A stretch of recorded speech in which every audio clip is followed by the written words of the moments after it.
أعوذ بالله من الشيطان الرجيم. بسم الله الرحمن الرحيم. أرأيت الذي يكذب بالدين فذلك الذي يدع اليتيم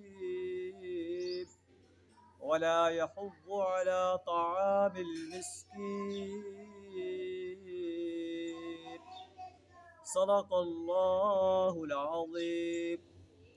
سورہ الماعون کی پہلی 3 آیات تلاوت کی.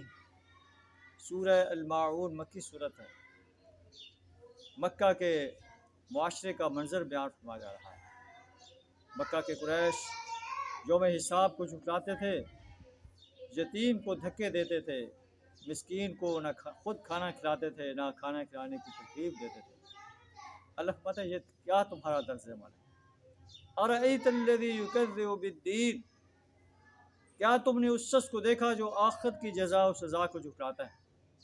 اور جو شخص آخرت کی جزا و سزا کو جھٹلاتا ہے وہی شخص یدع الیتیم، یتیم کو دھکے دیتا ہے، اس کا حق مارتا ہے، اس کے میراث پر قابض ہو جاتا ہے.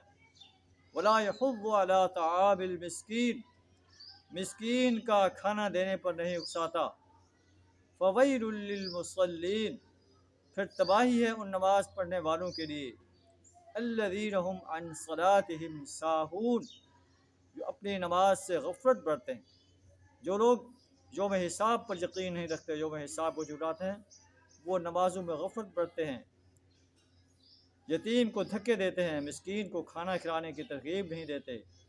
الذین هم یراؤون، یہ دکھاوے کے لیے نمازیں پڑھتے ہیں. ویمنعون الماعون، اور معمولی ضرورت کی چیزیں لوگوں کو دینے سے گریز کرتے ہیں. یہ ایک عرب کے معاشرے کا، مکہ کے معاشرے کا طرز عمل تھا، جو یوم حساب کو جھٹلا رہے تھے کہ کوئی حساب و کتاب نہیں ہونا اور ہمیں مر کر مٹی ہو جانا ہے، نہ دوبارہ زندہ کیا جانا ہے اور نہ کوئی حساب و کتاب. اللہ سے دعا ہمیں یوم حساب پر پختہ یقین رکھنے اور اس کے لیے تیاری کرنے کی توفیق عطا فرمائے. اپنی وحدانیت اور پیارے نبی صلی اللہ علیہ وسلم کی رسالت پر پختہ یقین رکھنے کی توفیق عطا فرمائے. لذات کو توڑ دینے والی موت کو یاد رکھنے کی توفیق عطا فرمائے.